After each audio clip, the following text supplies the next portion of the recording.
सबसे पहले आपको लेकर चलेंगे छत्तीसगढ़ के राजिम दुधकइयां गांव पर, जहां पुराने विवाद की आग एक बार फिर भड़की है। और सवाल सिर्फ झड़प का नहीं, हिंदू आस्था पर हमले, चुन चुनकर हिंदुओं को पीटने और कानून को चुनौती देने का है। राजिम के दुधकइयां गांव में रविवार को जो हुआ वो सामान्य विवाद नहीं था, बल्कि टारगेटेड हिस्सा थी, जहां हिंदुओं को पहचान कर हमला किया गया। सरकारी कर्मचारी पर जानलेवा वार हुआ और पूरे गांव को 4 घंटे तक दहशत में रखा गया। सबसे पहले हमला हुआ सब स्टेशन में ड्यूटी कर रहे अरविंद साहू पर। सिर पर प्राण घातक वार हुआ। नरेंद्र साहू, रेखू यादव, परमानंद साहू एक एक कर हिंदुओं को निशाना बनाया गया। क्या ये अचानक हुआ या ये पहले से तय साजिश थी? और अब जरा पीछे चलते हैं, अप्रैल 2024 की बात करते हैं। जी हां, अप्रैल 2024 इसी गांव में शिवलिंग को तोड़ा गया था। मुख्य आरोपी था आरिफ खान। ग्रामीणों की शिकायत पर जेल गया और अब जेल से छूटते ही फिर वही चेहरा, वही सोच, वही हिंसा। तस्वीरें आप देखिए, किस तरीके से हिंसा भड़काई गई है, किस तरीके से लाठी डंडे चलाए गए हैं, किस तरीके से हिंदुओं को परेशान किया गया है, किस तरीके से प्रशासन को परेशान किया गया है। लॉ एंड ऑर्डर की ये तस्वीर किस तरीके से कहीं ना कहीं कहा जा सकता है कि ध्वस्त नजर आई है। अब सवाल ये भी उठ रहा है कि क्या जेल से छूटने के बाद आरोपी पर कोई निगरानी थी? क्या हिंदू आस्था पर हमला करने वालों को खुली छूट मिल रही है? क्या ये सिर्फ कानून व्यवस्था का मामला है या फिर हिंदुओं को डराने की साजिश? हिंसा के बाद हालात ऐसे बिगड़े हैं कि ग्रामीण सड़कों पर उतर आए हैं। तस्वीरें लगातार आप देख रहे हैं किस तरीके से आगजनी भड़काई गई है। जो तस्वीरें आप टीवी स्क्रीन पर देख रहे हैं कि हालात इतने भयावह हो गए हैं। आप देखिए किस तरीके से हिंसा भड़काई गई, किस तरीके से ग्रामीण जो हैं वो सड़कों पर उतर आए हैं। घरों में आग लगा दी गई है, सारा सामान तहस नहस हो गया है। आरोपियों के घरों तक भीड़ पहुंची है, आगजनी की गई, वाहन जो है उनको जलाया गया है, मिर्च का पाउडर फेंका गया है, पूरा इलाका छावनी में तब्दील किया गया है। प्रशासन पूरी तरीके से मौजूद वहां पर है, लेकिन उस इलाके को पूरा छावनी में तब्दील किया गया है। सेंसिटिव जोन अभी वो बताया जा रहा है। राजिम मेला तक ये पूरा प्रभावित हुआ है। लेकिन बड़ा सवाल अभी भी कायम है, बड़ा सवाल अभी भी कायम है कि क्या हिंदू मंदिर तोड़ने वाले, शिवलिंग खंडित करने वाले और हिंदुओं पर जानलेवा हमला करने वाले सिर्फ एक पक्ष कहकर बच निकलेंगे? क्या प्रशासन तब ही जागेगा जब हर गांव दुधकइयां बन जाएगा? और सबसे बड़ा सवाल, क्या हिंदुओं की आस्था, जान और सुरक्षा की कीमत इतनी सस्ती हो गई है? तो आज इसी मुद्दे पर हम चर्चा भी करेंगे। चर्चा करने के लिए तमाम पैनलिस्ट भी हमारे साथ जुड़ेंगे, लेकिन उससे पहले कुछ प्रतिक्रियाएं आपको सुनवाएंगे। सुनिए।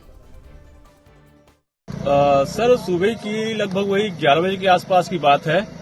मैं घर में था तो गोपी भैया मेरे गांव का आदमी है एक, तो रोड से मेरे को आवाज दी कि जितेंद्र भाई जल्दी आना। तो भैया क्या हो गया करके बताओ। वो बताया कि पठान लोग मेरे लड़के को धमनी के रास्ते में कुदा रहे हैं कार से। तो क्या हो गया कि मैं साथ में निकले तो वहां गए तो पता चला कि उस लड़के को पत्थर से मारा है। उसके लेग में यहाँ से पड़ा। उसके बाद उसको हम लेके आ गए डॉक्टर के पास, और डॉक्टर को जैसे ही पहुंचे तो फिर पता चला कि बासिल में रेखा हमको मारा है, वही लोग। उसके बाद फिर बकली से हम लोग वापसी आ रहे थे घर, तो बीच रास्ते में पता चला कि गांव में नरेंद्र साहू को बकली चौक में मारे हैं। तब आज लगभग 4-5 लोगों को मारे हैं। और 2 लड़के को इसी बकली के नहर के पास दौड़ाते हुए, वो लोग 2 लड़के गांव के हैं हमारे, एक राम है, वही दीपेन और बाल किशन। वो लोग भागते भागते यहाँ से नहर के रास्ते से किरवई निकल गए। ये हमारे गांव में 1.5 साल पहले उन्हीं लोग गांव के शिव मंदिर को तोड़े थे। उसका भी कोर्ट में केस चल रहा है और वो लोग जुर्माने से छूट गए। लगता है वही विवाद से लेके गांव के ग्रामीणों को जहां जहां भी मिल रहे हैं उनको मार रहे हैं। हाँ, 2 लड़के थे बाहर का, एक गांव का भोलू खान का लड़का आरिफ खान था और 2 लड़के बाहर से थे। लेकिन देखा नहीं हूँ, लेकिन सब लोग बता रहे हैं वही मारे हैं कर। हाँ, वही लड़का है जो गांव के शिव मंदिर को तोड़ा था। मेरा नाम जितेंद्र कुमार यादव। सर, मैं बासिन गया था काम, बिजली काम, मतलब ठेकेदारी के अंतर्गत करता हूँ बिजली काम। तो उन लोग आए कार में, हम लोग रुके वहीं पे। बाइक में। वो लड़के मतलब मैं और उमेश, तो उन लोग निकले कार से और पत्थर से सीधा वार किए। कुछ बात ही नहीं हुआ सर, हम लोग बाइक से उतरे और उन लोग कार में आए और पत्थर से सीधा, उन लोग 2 लड़के थे निकले कार से, तो कार में ही था पत्थर। गांव से आरिफ खान है और एक लड़का बाहर का है। मेरा विवाद कुछ नहीं है सर, हम लोग 2 लड़के थे और मेरे साथ में था उमेश। तो प्रतिक्रियाएं आपने सुनी। आज इसी विषय पर हम चर्चा भी कर रहे हैं। चर्चा करने के लिए तमाम पैनलिस्ट हमारे साथ जुड़ चुके हैं। परिचय आपसे कराऊंगी। हमारे साथ बीजेपी पार्टी का पक्ष रखने के लिए शताब्दी पांडे जी जुड़ चुके हैं। शताब्दी जी, बहुत बहुत स्वागत है आपका सुदर्शन न्यूज में। हमारे साथ कांग्रेस पार्टी का पक्ष रखने के लिए आशीष यादव जी है। आशीष जी, आपका भी बहुत बहुत स्वागत। हमारे साथ हिंदू संगठन से तुषार कदम जी जुड़ चुके। तुषार जी, बहुत बहुत स्वागत। तमाम जानकारियों के साथ हमारे साथ छत्तीसगढ़ से हमारे संवाददाता प्रमोद मिश्रा भी जुड़ चुके हैं। सबसे पहले जानकारी प्रमोद आपसे लेंगे, किस तरीके से ये मामला भड़का है, किस तरीके से आग वहां पर भड़की और अभी क्या कुछ स्थिति बनी हुई है उस इलाके में? प्रमोद।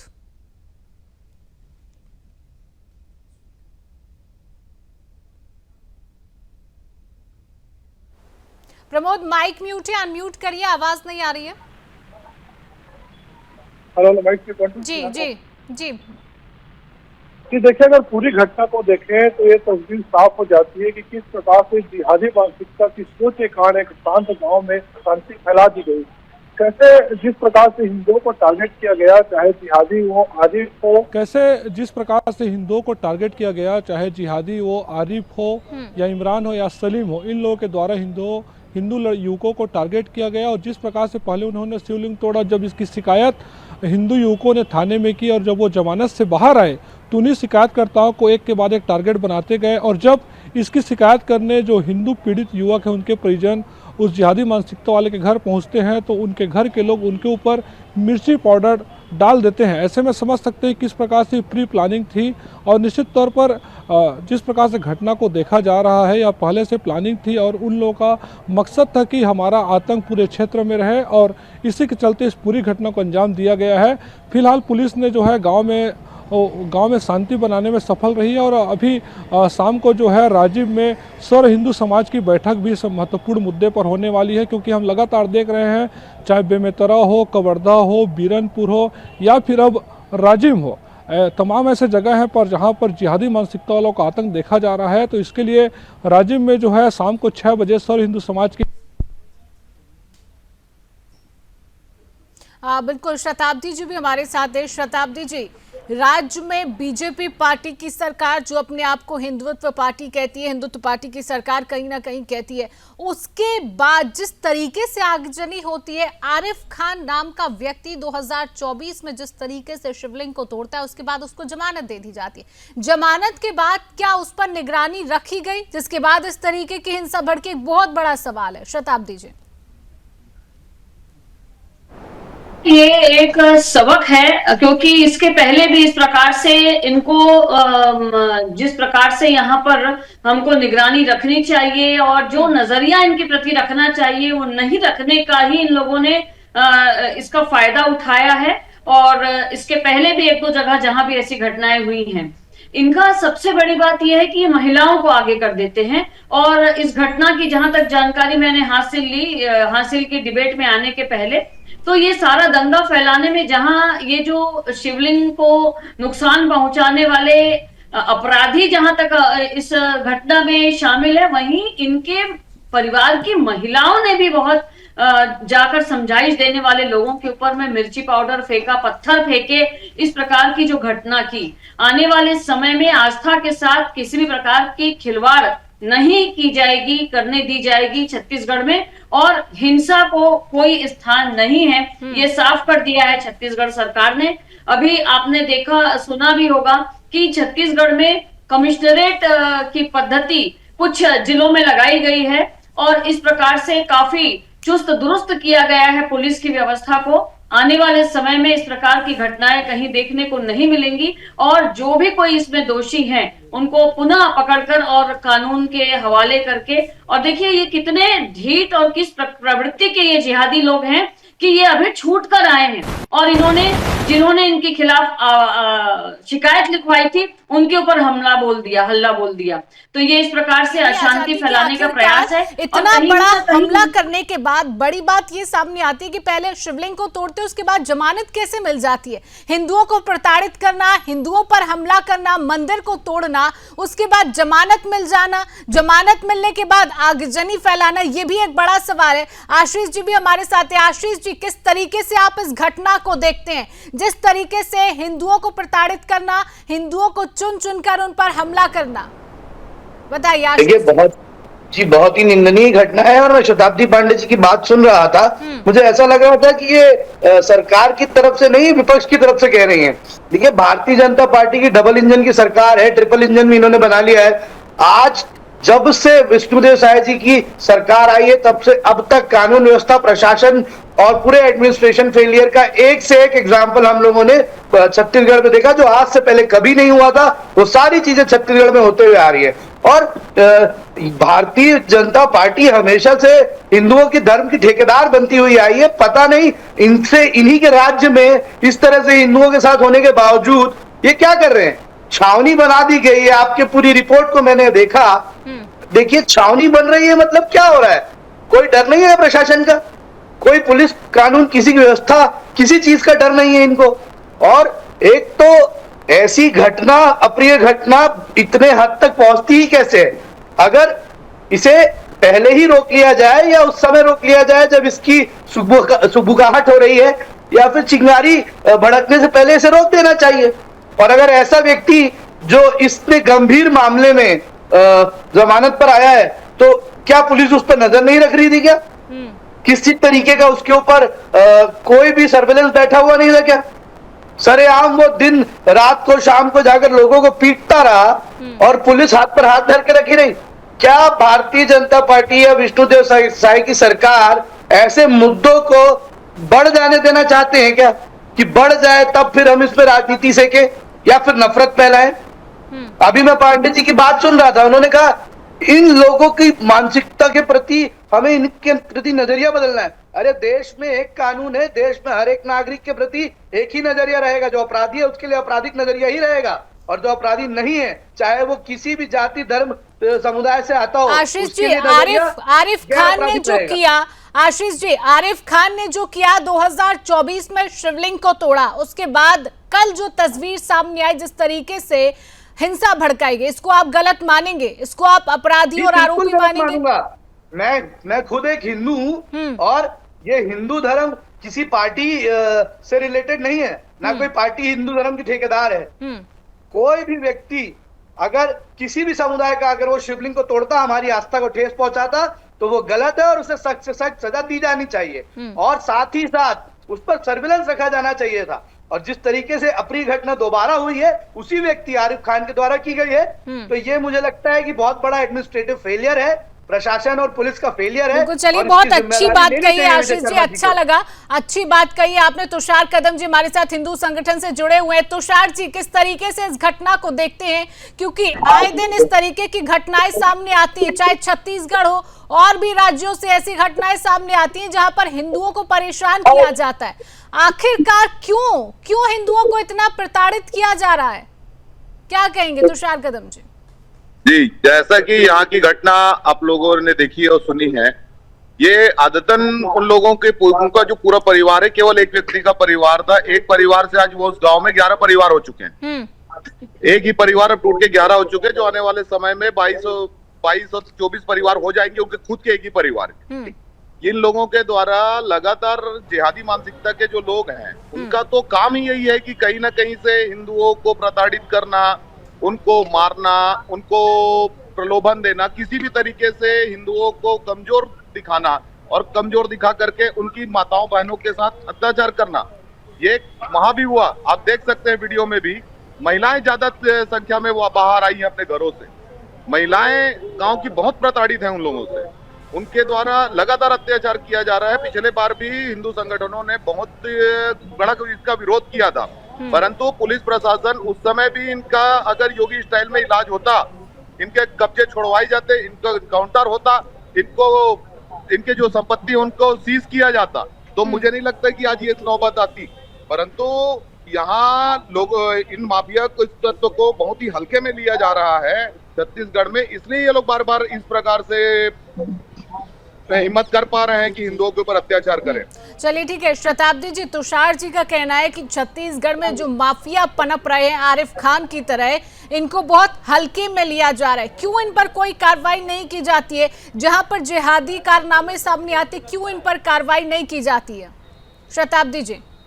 देखिए शिवांगी जी कि ये सब कांग्रेस की चाल है। अभी आशीष जी बैठकर यहाँ पर इतनी बड़ी बड़ी बात कर रहे थे, और जब हम इस प्रकार के लोगों के ऊपर कार्रवाई करते हैं तो ये लोग, इन्हीं के कार्यकर्ता मानव अधिकार की दुहाई देते हैं। खैर, इनके मानव अधिकार की दुहाई देने से डरने वाली कोई बात नहीं है, लेकिन ये कब इस प्रकार की कोई घटना को अंजाम दे जाएंगे, इसको समझना बहुत जरूरी है। और इन लोगों ने बहुत चालाकी से इस प्रकार की घटना को अंजाम दिया है।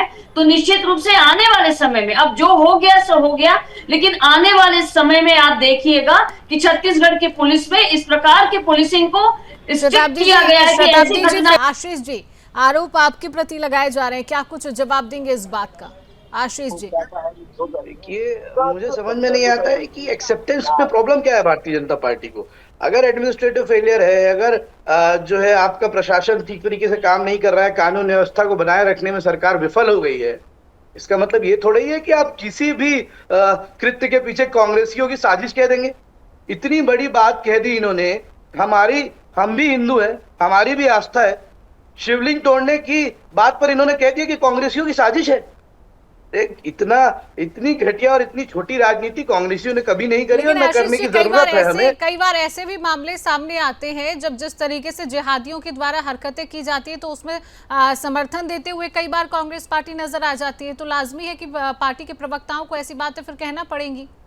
देखिए, मैं आपके चैनल पर स्टैंड लेते हुए कहता हूं कि छत्तीसगढ़ में कांग्रेस पार्टी ऐसे किसी भी कृत्य का समर्थन नहीं करेगी, ना किसी ऐसे मुसलमान व्यक्ति के पीछे पार्टी खड़े रहेगी जो इस तरीके के कृत्य करे और हिंदू शिवलिंग तोड़ने की कोशिश करे। हम जो है हिंदू आस्थाओं को और धर्म की, सभी लोगों के सर्व धर्म की आस्थाओं की कद्र करते हैं। जी, आप और आरिफ ये खान मानते हैं कि अपराधी के लिए अपराधी सजा है। की मांग करेंगे प्रशासन से कि उसको सजा दी जाए। मांग, देखिए, ये तो होना ही चाहिए। अगर मांग करनी पड़ जाए तो फिर तो सरकार को फेलियर मान लेना चाहिए और इस्तीफा दे देना चाहिए विजय शर्मा जी को। अगर इसकी भी मांग करनी पड़ जाए कि अब ऐसे कृत्य करने के बाद भी सजा नहीं दी जा रही है और उसके लिए विपक्ष को खड़ा होकर मांगना पड़ जाए, तो मुझे लगता है इससे शर्मसार बात। ठीक है आशीष जी, ठीक है। तुषार जी, हिंदू संगठन ऐसे लोगों को लेकर क्या काम करेगा? तुषार जी, जिस तरीके से ये मामले बढ़ रहे हैं, हिंदू संगठन क्या कुछ काम कर रहा है? हिंदू संगठनों का अभी तो एसपी साहब के साथ कल रात को बातचीत हुई थी। हाँ। और अभी भी थोड़ी देर बाद यहाँ समस्त हिंदू समाज की पूरे जिले भर की अभी बैठक है। अलग अलग समाजों की भी अलग अलग बैठक चल रही। साहू समाज की भी अपनी जिला और परिक्षेत्र की बैठकें इस विषय को लेकर के हो रही है। और अगर इनके ऊपर इस समय भी अगर ढीला ढाला रवैया प्रशासन का रहा तो हिंदू समाज अपनी ओर से कड़ी कार्रवाई करेगा और हिंदू समाज पूरा पीड़ित हिंदुओं के साथ, पूरे जिले का और पूरे प्रदेश का हिंदू समाज उनके साथ खड़ा हुआ है, क्योंकि बहुत दिनों से इनका अत्याचार हिंदू समाज झेल रहा था। और ज्यादा दिन तक मुझे नहीं लगता कि जागृत हिंदू समाज को अधिक दिनों तक इस प्रकार के किसी भी कृत्य को झेलना चाहिए। और बिल्कुल जिहादियों का मुंहतोड़ जवाब हिंदू समाज देगा और देता आया है, सदियों से देता आया है और आगे भी इनको इसी प्रकार मुंहतोड़ जवाब देते रहेंगे। शताब्दी जी, प्रशासन उस वक्त इतना ढीला क्यों नजर आया जब इस तरीके की घटनाएं हो रही थी, आग लगाई जा रही थी, हिंदुओं को मारा जा रहा था और साथ ही साथ प्रशासन पर भी हमला किया गया? ऐसा नहीं है कि पुलिस प्रशासन पर हमला नहीं किया गया इन जिहादियों की तरफ से, जिहादियों ने पुलिस पर भी हमला किया। तो ये माना जाए कि प्रशासन का कोई खौफ इन जिहादियों में छत्तीसगढ़ के अंदर नहीं बचा है? शताब्दी जी। निश्चित रूप से कि इन लोगों को कोई खौफ बचा ही नहीं है इनके अंदर। इनको ऐसा लगता है कि ये जो कर ले सो कम है, लेकिन अब आगे ऐसा नहीं होगा। वही मैं कहना चाह रही थी कि ये इतने बेखौफ हो गए हैं, इतने निडर हो गए हैं और इनको ऐसा लगता है कि ये आग लगा लें, ये पत्थर फेंक लें, मिर्च फेंक दें। और ये अभी 6 साल की बालिका के साथ एक मुस्लिम व्यक्ति ने रेप की घटना को कारित किया और जब उसके ऊपर में कार्रवाई की गई और हमारे नगर निगम के महापौर ने वहां पर उसके अवैध मकान पर बुलडोजर चलाया तो कांग्रेस के ही कुछ कार्यकर्ताओं ने कहा कि उसका भी तो घर है, उसका भी तो परिवार है, उसके ऊपर बुलडोजर नहीं चलाना चाहिए था।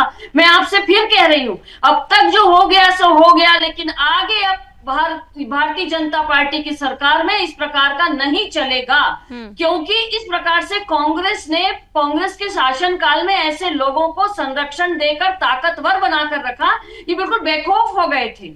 और उसके बाद आज भी जब कोई घटना होती है, पुलिस कार्रवाई करती है, तो पुलिस और प्रशासन के ऊपर उंगली उठाने वाले कांग्रेस के ही कार्यकर्ता होते हैं। आज देख लीजिए, पूरे फेसबुक में भरा पड़ा है, पूरे मीडिया में, हर जगह कांग्रेस के ही कार्यकर्ताओं ने उसका विरोध किया। तमनार में जब एक व्यक्ति के साथ में इस प्रकार की घटना हुई, एक महिला आरक्षक के साथ में गलत व्यवहार किया जिस व्यक्ति ने, उसको जब पुलिस के लोगों के द्वारा उसकी जुलूस निकाला गया, तब भी कांग्रेस के ही कार्यकर्ता ने राष्ट्रीय मानव अधिकार आयोग में इसको दाखिल कर दिया, इस केस को, कि मानव अधिकार का हनन हुआ, साहू समाज का अपमान हुआ। तो इस प्रकार से कांग्रेस का जो दोहरा चेहरा है, और इस प्रकार से जिहादी लोगों को जो संरक्षण देने का काम, तुष्टीकरण की नीति जो सरकार ने, कांग्रेस की सरकार ने कर रखी थी, आज उनके बोए हुए बीज की फसल हम काट रहे हैं, और इस प्रकार की स्थिति से हमको झेलना पड़ रहा है। और ये बहुत अच्छी बात है कि आज समाज खुद खड़ा हुआ है, क्योंकि हिंदुओं को जागना ही पड़ेगा, केवल हमको प्रशासन के सहारे रहने से नहीं चलेगा। मैं स्वयं भारतीय जनता पार्टी की प्रवक्ता हूं, मैं स्वयं सरकार की ओर से यहां बात कर रही हूं, लेकिन यदि अपने हितों और अपने अधिकारों के संरक्षण के लिए समाज जागृत होता है तो इसमें कोई बुराई नहीं है, क्योंकि समाज को भी जागृत होना होगा। और हमें कार्रवाई भी, देखिए प्रशासन की भी एक जिम्मेदारी होती है, उनको भी कार्रवाई करनी पड़ेगी कि इस तरीके की घटनाएं दोबारा राज्य में ना हो, दोबारा देश में भी ना हो। जिस तरीके से इन जिहादियों के द्वारा इस तरीके की घटनाएं बढ़ती जा रही है, खौफ खत्म हो रहा है प्रशासन का, और वो खौफ बना रहे प्रशासन की तरफ से कार्रवाई। और ये भी है कि आरिफ खान पर अब अगली कार्रवाई क्या होती है, क्या सजा उसको मिलती है, ये भी बेहद जानने वाली बात है, बेहद बड़ी बात है। फिलहाल समय का अभाव है, चर्चा को यहीं रोकेंगे। आप सभी पैनलिस्ट का हमारे साथ जुड़ने के लिए, आप सभी का समय देने के लिए आप सभी का बहुत बहुत धन्यवाद। तो आरिफ खान 2024 में शिवलिंग को तोड़ता है, उसको उसके बाद जमानत मिल जाती है। जमानत मिलने के बाद कल रविवार को जिस तरीके से आगजनी की गई, घरों को तोड़ा गया, जिस तरीके से हिंदुओं को निशाना बनाया गया, उनके घरों को तोड़ा गया और आग भड़काई गई, प्रशासन कहीं ना कहीं सख्त नजर नहीं आया है। प्रशासन पर भी कई सवाल खड़े हो रहे हैं, लेकिन अब ये देखना होगा कि इन जिहादियों को किस तरीके की सजा दी जाती है, आरिफ खान को आगे क्या कुछ सजा दी जाती है, ये भी एक देखने वाली बात होगी।